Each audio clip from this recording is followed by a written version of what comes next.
제프 패튼 중령의 임무는 전투기 편대를 이끌고 북부 이라크에 있는 화학무기 공장을 폭격하는 것이었습니다. 이라크 국경에 들어서자 패튼 중령의 제트기가 미사일 레이더망에 걸리고 말았습니다. 그는 몸부림치듯 제트기를 조작하여 가까스로 레이더망을 빠져나왔습니다. 그런데 순간 귀 속의 반고리관이 손상되어 평형 감각을 잃고 말았습니다. 그는 자신의 제트기가 오른쪽으로 돌면서 상승하고 있다고 생각했지만 계기판을 보니 기체는 땅을 향해 60도 기울기로 내려가고 있었습니다. 바깥은 달빛 하나 없는 칠흑 같은 어두움뿐이었습니다. 패튼 중령이 인식하기에는 전투기가 상승하고 있으니 기술을 더 내려야 할 것 같은데 계기판은 그와 정반대의 사실을 가리키고 있었습니다. 패튼 중령은 자신의 생각을 신뢰할 것이냐 아니면 F-15 전투기의 계기들을 신뢰할 것이냐 빨리 결정을 내려야만 했습니다. 중력의 7배나 부담을 주는 일이었지만 그는 계기판을 믿기로 하고 F-15 기술을 위로 올렸습니다. 결국 제트기는 700m 고도에서 이라크 산과 간신히 충돌하지 않고 날아갔습니다. 신뢰란 하나님께서 우리에게 가장 좋은 것이 무엇인지를 아신다는 것을 믿음으로써 시작됩니다. 하나님의 뜻이 우리의 생각과 정반대라 할지라도 우리는 그분의 계기판을 신뢰하며 따라야 합니다.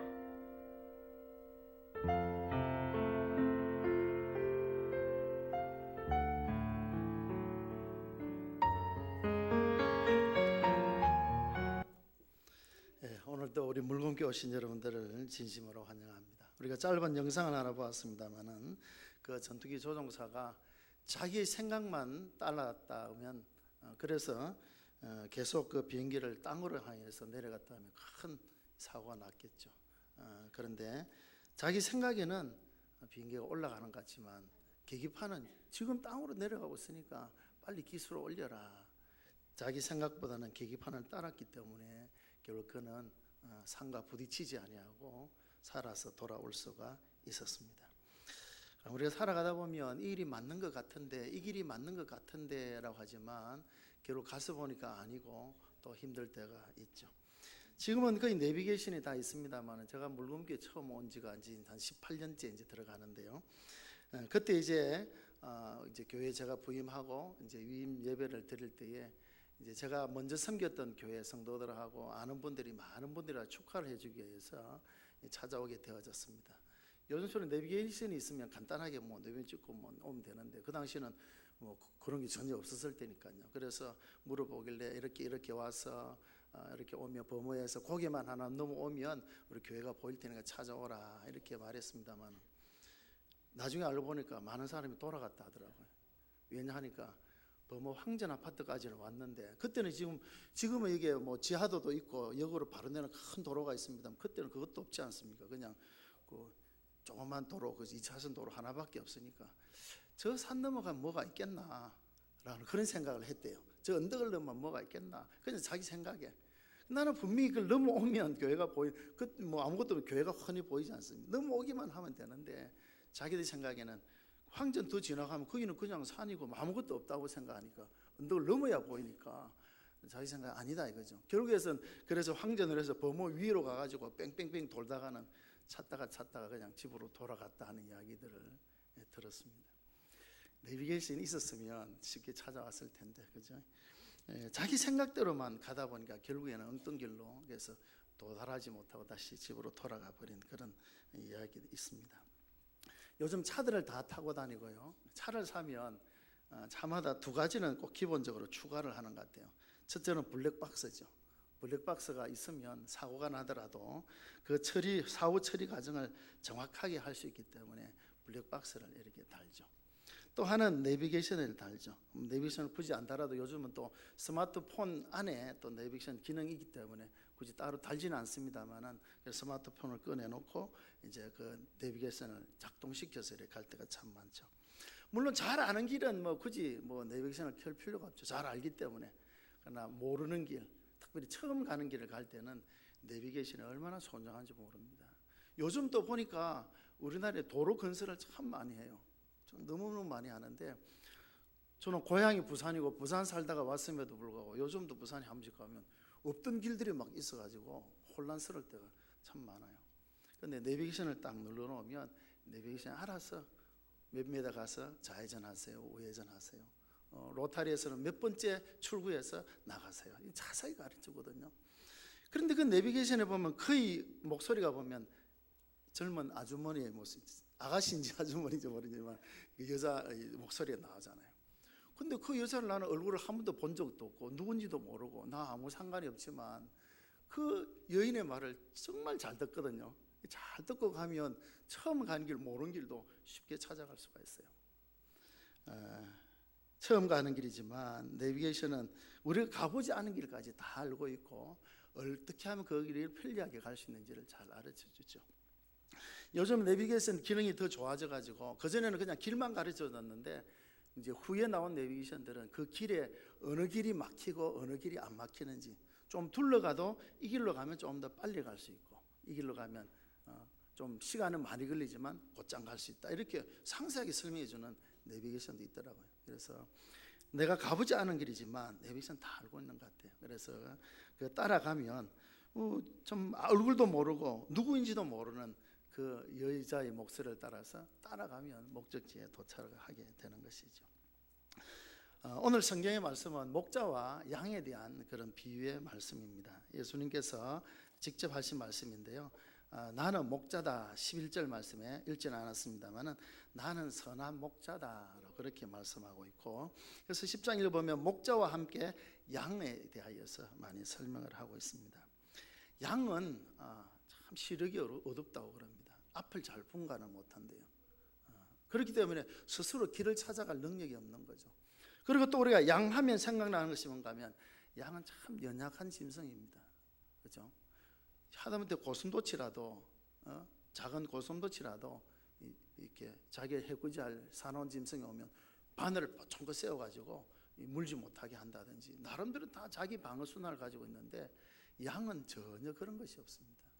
양은 전혀 그런 것이 없고 그래서 참 스스로를 보호할 만한 아무런 것이 없어. 단단한 겁질도 없고 상대를 위협할 만한 아무런 무기를 갖추지 못한 것이 연약한 양입니다.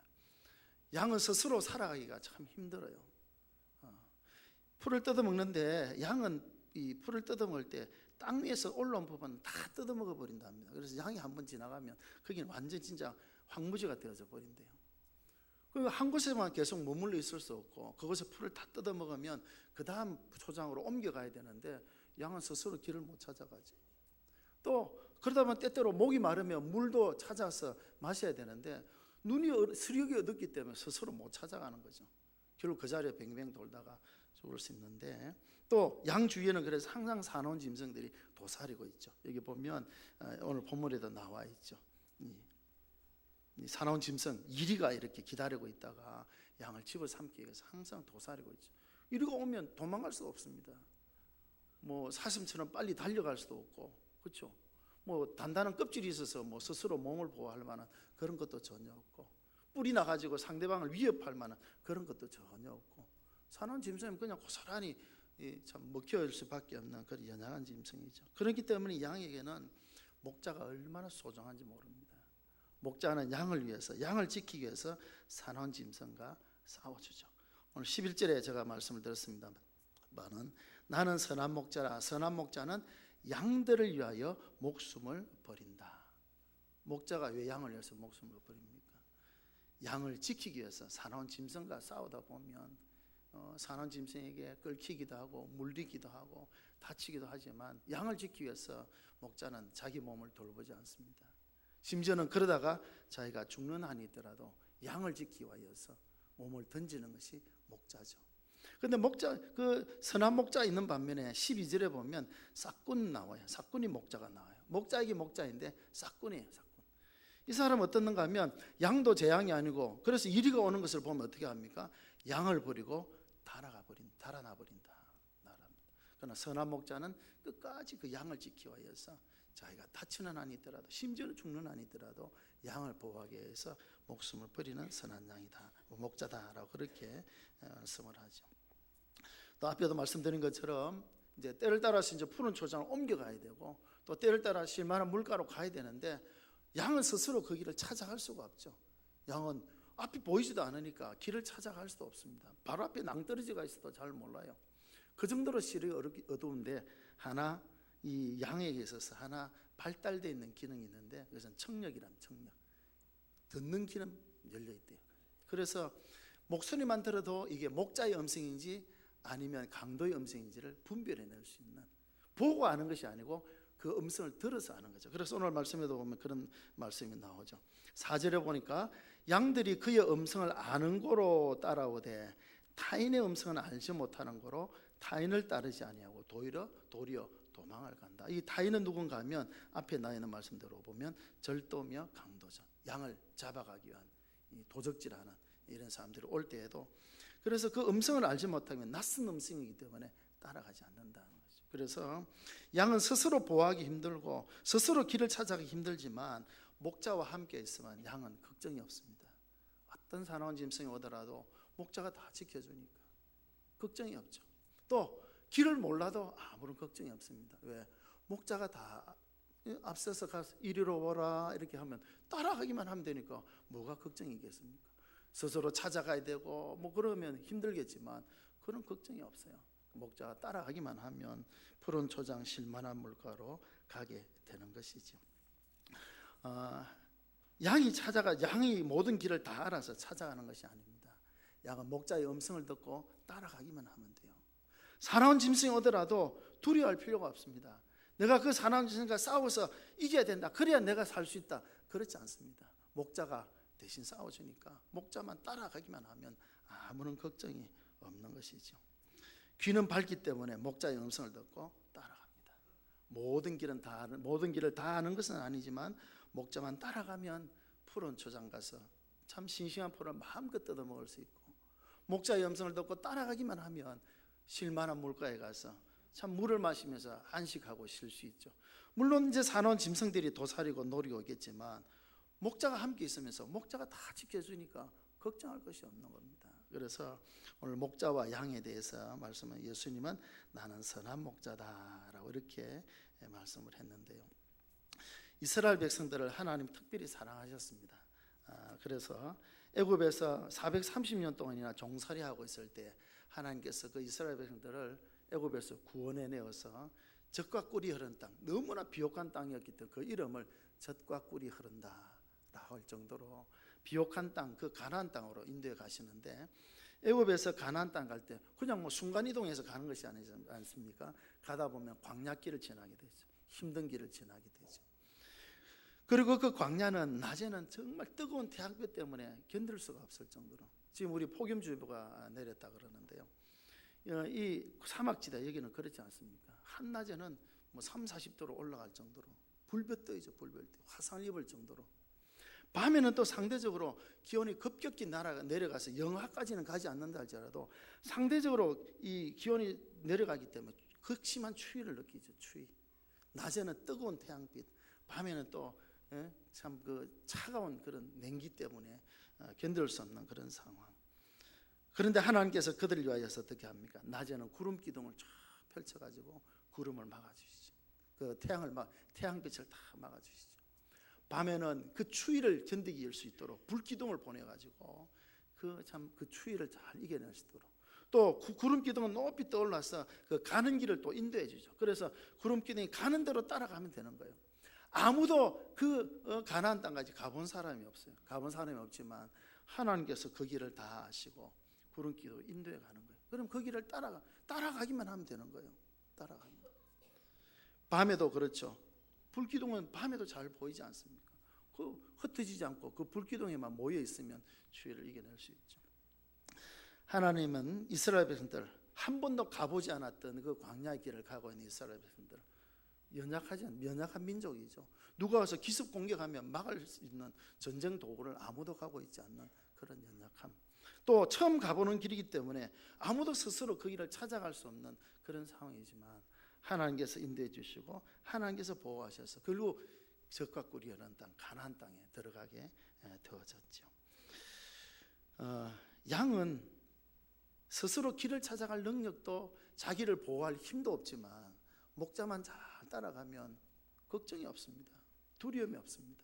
오늘 그것을 우리에게 말씀하고 있죠. 선한 목자는 양들을 위하여서 양을 보호하고 보살피고 그 양의 상태를 잘 알기 때문에 사나운 짐승이 오면 지켜주고 배고플 때가 되면 푸른 풀밭으로 인도하고 목마를 때가 되면 또 실만한 물가로 인도하고 그러니까 양의 목자가 하는 대로 따라가기만 하면 걱정이 없는 것이죠. 예수님은 자기 스스로를 선한 목자다라고 그렇게 말씀을 하셨습니다. 예수님은 정말 우리를 위하여 이 땅에 찾아오셔서 죽어야 될 우리를 대신하여 우리 죄를 대신 지시고 십자가에 죽어주신 분이에요. 선한 목자는 양들을 위하여 목숨을 버린다라고 하는데 정말 예수님은 우리를 위해서 십자가에서 목숨 버리신 우리를 천국으로 인도하시기 위해서 우리의 죄의 문제를 해결하고 우리를 천국으로 인도하시기 위해서 십자가에서 우리를 대신하여 죽으신 분이에요. 뿐만 아니라 이제 죽으실 뿐만 아니라 다시 부활하셔서 우리의 산 소망이 되어주시고 지금도 우리와 함께 하시면서 우리의 갈 길을 인도하시고 또 천국에 우리 처소를 예비하고 준비되어지면 우리를 데리러 오실 것이다 라고 그렇게 말씀을 하고 있죠. 선한 목자 되신 예수님을 우리가 늘 기억하면서 살아가면 우리에게 염려와 두려움이 없습니다. 걱정이 없습니다. 그 예수님을 잘 따라가는 그런 우리가 되어야 되겠는데요. 그래서 중요한 것이 이것입니다. 아무리 좋은 목자가 있어서 이 목자가 정말 싸움을 잘해요. 어떤 사나운 짐승이 와더라도 그 양을 충분히 지킬 수 있을 만한 그런 능력을 가졌어요. 근데 양이 목자 품에 있지 않고 저 멀리 떨어져 있으면 양을 지킬 수 있겠습니까? 없겠습니까? 있습니까? 없습니까? 지킬 수 없죠. 양은 그 목자의 그런 울타리 안에 있어야 거기서 보호함을 받을 수 있는 것입니다. 그 울타리를 벗어나 버리면 목자가 양을 지켜줄 수가 없어요. 또 목자가 때를 따라서 푸른 초장과 실만한 물가로 쭉 인도를 해가요. 그 목자가 길을 너무 잘 알기 때문에 이렇게 인도해 가는데 아무리 그 좋은 목자, 선한 목자가 푸른 풀밭, 실만한 물가로 인도를 해가도 양이 딴 데 바라보는 거예요. 이 길로 가자. 난 이 길이 더 좋은데 가버리면 양의 푸른 초장, 실만한 물가로 갈 수 있을까요? 없을까요? 갈 수 있을까요? 없을까요? 갈 수 없죠. 눈이 어두워 길을 찾지를 못하는데 어디로 가겠습니까? 그러니까 중요한 것은 그 양은 목자를 바짝부터 따라가야 되는 거죠. 바짝부터. 그래서 목자의 음성이 귀를 기울이고 이리로 오라면 이리로 가고 저리로 오라면 저리로 가고 아이고 나는 이리로 가고 싶은데요. 가버리면 안 되는 거죠. 그래서 그 목자의 말에 귀를 기울이고 어디로 가는지 목자가 어디로 가는지 다 길을 쫑긋이 세워서 그 길을 따라가면 푸른 초장으로 실만한 물가로 갈 수가 있게 되는 것입니다. 오늘 여기 참석한 우리 모든 성도들, 우리 모든 분들, 우리 선한 목자 되신 예수님, 내가 스스로 선한 목자다라고 우리 주님 말씀하셨습니다. 선한 목자 되신 주님을 잘 따라가서 그 주님 주시는 행복한 삶을 누리는 그런 우리가 되어지기를 바랍니다. 그래서 10절에 보면 내가 온 것은 양으로 생명을 얻게 하고 더 풍성히 얻게 하기 위하여서 행복한 삶을 살도록 하기 위하여서 생명을 얻는다는 것은 죄의 문제를 해결받고 새 생명 얻고 천국 가도록 하기 위하여서 뿐만 아니라 더 풍성하게 이 세상의 삶 속에서도 풍성한 기쁨을 누리며 살아가도록 오셨다라고 했습니다. 그 목자 되신 주님을 잘 따라가면 우리의 삶이 행복한 삶을 살 수 있고 우리가 영원한 삶을 영원한 생명을 우리가 누리게 되어집니다. 그런데 그 목자 따라가지 않으면 아무리 좋은 목자가 있어도 따라가지 않으면 아무런 소용이 없어요. 그래서 선한 목자, 내 생각에는 이 길이 더 옳은 것 같은데 내 기백에서는 자꾸 이 길로 가라 그러는데도 내 생각에 이 길이 맞는 것 같은데 가다 보면 엉뚱한 곳에 갈 수 있죠. 내 비계선 가라는 대로 가면 그냥 편안하게 갈 수 있어요. 앞에 말씀드렸죠. 심지어는 막히는 길을 피해서 둘러서라도 편하게 갈 수 있도록 잘 안내를 해주죠. 하나님 말씀이 우리 내비게이션과 같습니다. 우리 주님은 우리의 선하신 목자 되신 주님이십니다. 그 주님을 따라가는 그런 우리가 되어지기를 바라고요. 다윗 하면 우리가 다 잘 알죠. 이스라엘의 두 번째 왕 사울 왕이어서 두 번째 왕이 다윗 왕이었는데, 다윗 왕 때 이스라엘이 얼마나 부강한 나라가 되었는지 모릅니다. 주위에 많은 나라를 정복하고 영토가 엄청 넓었고 많은 나라로도 조공을 거두어들이고 모든 백성들이 행복하게 살았어요. 그 이유는 다윗 왕이 하나님의 말씀을 잘 순종했거든요. 하나님 잘 믿었거든요.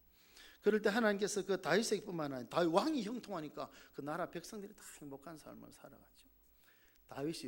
다윗은 어릴 때 그 무슨 일을 했는가? 목동이었어요. 양을 직접 기르는 목동의 삶을 살았죠. 그 다윗이 이제 많은 시를 지었는데요. 그 중에 대표적인 시가 시편 23편은 여호와는 나의 목자시니 내게 부족함이 없으리로다. 그가 나를 푸른 풀밭에 누이시고 실만한 물가로 나를 인도하신다. 나를 의의 길로 인도하시고 바른 길로 가도록 늘 인도. 목자는 그렇죠. 양이 곁길로 가지 않도록 바른 길로 가도록 날 인도해 주는 그 생각. 또 사망의 음침한 골짜기를 다닐지라도 나는 두려워하지 않는다. 왜? 목자가 나와 함께하기 때문에. 그 목자 대신 하나님 나와 함께하기 때문에 나는 두려워하지 않는다. 그러면서 마지막 고백이 나의 평생의 선하심과 인자하심이 반드시 나와 함께할 것이다. 그렇기 때문에 다윗은 두려워하지 않고 그 하나님 잘 믿고 따랐을 때 하나님께서 다윗에게뿐만 아니라 다윗을 통하여 그 나라가 평통한 나라, 참 부유한 나라, 평온한 나라로 만들으셨던 것을 우리가 보게 됩니다. 이 예수님께서 선한 목자, 나는 선한 목자다라고 했는데 아무리 좋은 목자가 있어도 따라가지 않으면 나와는 아무런 소용이 없는 거죠. 그 선한 목자가 내 목자가 되기 위해서는 그 목자의 보호하심 속에서 그 목자의 인도하심 따라서 우리가 안전을 누리고 우리가 풍성한 삶을 살기 위해서는 목자를 잘 따라가야 되는 거예요. 잘 따라가야 된다. 악한 마귀는 자꾸 세상 것으로 우리를 유혹하고 다른 데 우리의 시선을 빼앗으려고 하지만 우리 목자된 주님을 잘 따라서 우리 주님을 통하여 생명을 얻고 더 풍성한 삶을 살아가는 그런 저와 여러분들이 다 되시기를 바랍니다. 우리 영상 하나만 우리